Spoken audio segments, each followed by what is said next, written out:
menjelaskan dan juga mempraktekkan standar operasional tersebut, manajemen RW tanpa menggunakan dari manajemen RW tanpa menggunakan alat, yaitu tindakan yang dilakukan untuk membebaskan jalan nafas dengan tetap memperhatikan kontrol sedikit. Tujuannya membebaskan jalan nafas untuk menjamin jalan masuknya udara ke paru secara normal, sehingga menjamin kecukupan oksigenasi di dalam operasional manajemen RW. Yang pertama yaitu benda yang asing masuk ke jalan nafas, kemudian yang kedua jatuhnya pangkal lidah yang menutupi jalan nafas, kemudian yang ketiga rusaknya jalan nafas karena trauma, dan yang keempat tumor yang ada pada jalan nafas. Nah, yang pertama yaitu persiapan alat dan bahan. Yang pertama ada handscoon. Mohon maaf ya, ini saya memakai seadanya karena memang nggak ada.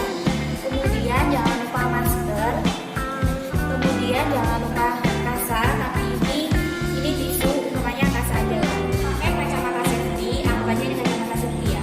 Lalu juga kemudian tata laksanaannya yaitu petugas menggunakan masker, kemudian menggunakan handscoon, dan juga kacamata safety, kemudian sepatunya pneumonia. Nah, ini kita menggunakan alat pelindung diri semuanya. Kemudian pasien diposisikan sesuai dengan kebutuhan tindakan. Kemudian kita mulai dari pemeriksaan jalan nafas. Yang pertama, lihat pergerakan di dinding dada. Kemudian listening, yaitu dengarkan aliran udara pernafasan, dan feel, yaitu rasakan adanya aliran udara pernafasan dengan kita menempel pada pasien. Nah, kemudian meletakkan bengkok di bawah dada pasien ya, rememori. Kemudian membuka jalan nafas dengan proteksi servikal. Kemudian membuka jalan nafas dengan proteksi servikal, yaitu yang pertama tindakannya yaitu ventil. Jadi di sini dilakukan jalan nafas tertutup oleh lidah pasien. Ingat, tidak boleh dilakukan pada pasien dugaan fraktur sertika.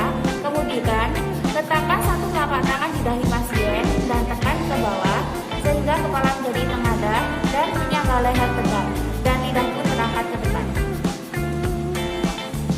Yang kedua yaitu chinlift maneuver atau tindakan mengangkat dagu pada pasien. Ini dilakukan dengan maksud mengangkat otot pangkal lidah ke depan. Gunakan jari tengah dan telunjuk memegang tulang dagu pasien, kemudian angkat.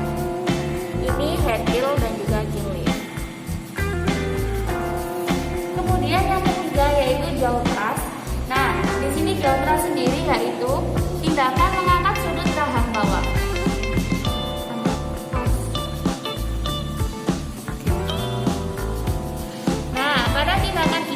Pada pasien dengan dugaan cedera leher dan kepala, hanya dilakukan manever jaw thrust dengan hati-hati dan mencegah gerakan pada leher. Kemudian, dorong sudut rahang kiri dan kanan arah depan sehingga barisan gigi bawah berada di depan barisan gigi atas.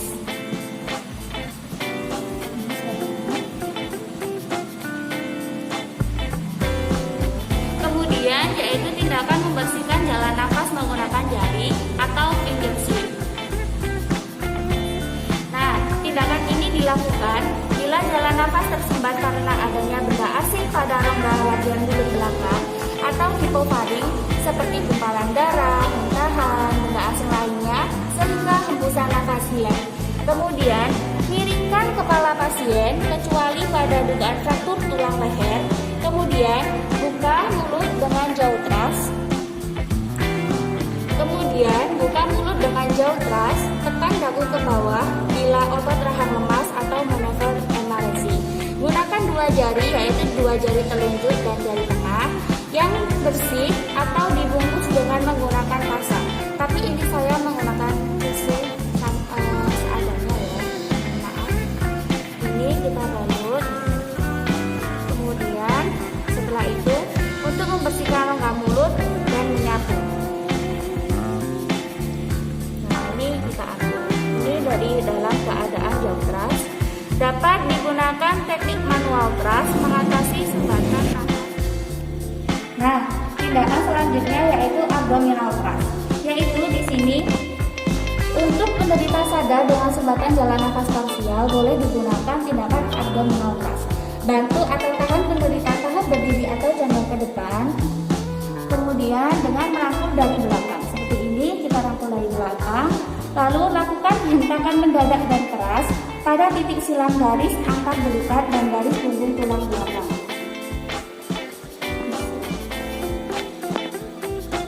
Rangkul korban ini dari belakang, kemudian dengan kedua lengan dengan menggunakan kepalan kedua tangan. Kemudian hentakan mendadak pada ulu hati atau abdominal thrust. Ulangi hingga jalan nafas bebas atau hentikan bila korban jauh tidak sadar. Ulangi tindakan tersebut pada penderita di belakang. Kemudian selanjutnya setelah itu segera panggil bantuan untuk meminta pertolongan. Nah, tindakan selanjutnya yaitu chest thrust. Tindakan ini untuk anak, kemudian orang hamil dan juga orang tua. Nah, kita lakukan pada penderita sadar. Penderita anak atau lebih dari 1 tahun, lakukan chest thrust 5 kali, tekan ulang pada dada dengan 2 jari. Lakukan chest thrust 5 kali atau tekan ulang dada dengan jari kedua dan ketiga, kira-kira 1 jari di bawah garis imajinasi atau titik sisi. Ulangi tindakan tersebut hingga sumbatan tergeser atau korban jatuh tidak sadar. Lakukan chest thrust 5 kali, tekan ulang dada dengan jari kedua tangan ketiga, kira-kira 1 jari di bawah garis imajinasi atau titik sisi. Ulangi tindakan tersebut hingga sumbatan tergeser atau korban jatuh tidak sadar. Nah, untuk penderita tidak sadar seperti ini, tidurkan terlentang pasien, kemudian lakukan chest thrust.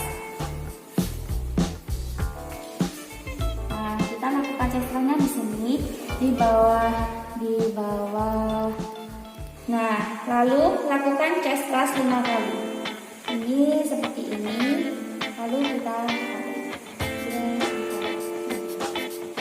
kemudian yaitu tarik lidah dan lihat apakah ada benda asing.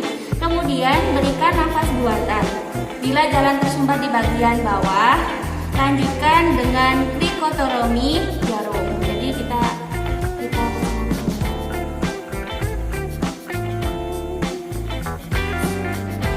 Nah, tindakan yang terakhir yaitu back blow untuk kita memberi pertolongan pada bayi ya. Anggap saja ini bayi karena tidak ada bayi, kita menggunakan alat seadanya. Bila penderita sadar, penderita bisa batuk keras, observasi ketat. Kemudian bila nafas tidak efektif atau tidak ada nafas, maka kita lakukan back blow selama 5 kali, hentakan keras mendadak pada punggung korban, ditrik silang garis antar belikat dengan tulang punggung atau vertebra. Bila nafas tidak efektif atau tidak ada nafas, maka kita lakukan back blow 5 kali, yaitu hentakan keras mendadak pada punggung korban, di titik silang garis antar belikat dengan tulang punggung vertebra. Kemudian, jika penderita tidak sadar, tidurkan penderita terlentang, lakukan back blow dan chest thrust. Tarik lidah ini, kita chest thrust dulu ya, 5 kali. Kemudian tarik lidah dan dorong rahang bawah untuk melihat benda asing. Kemudian bila terlihat, ambil dengan jari-jari. Bila tak terlihat, jangan coba-coba dikait dengan jari, jangan ya. Usahakan memberi nafas atau meniupkan udara pada pasien. Kemudian bila jalan nafas tetap tersumbat, ulangi langkah tersebut di atas. Kemudian segera panggil bantuan setelah pertolongan, pertama dilakukan setelah 1 menit. Nah, ini tadi tindakan-tindakan yang bisa saya jelaskan dan saya praktekkan. Kemudian setelah selesai, silahkan Anda melepas headphone. Kemudian masker juga dilepas. Kita lakukan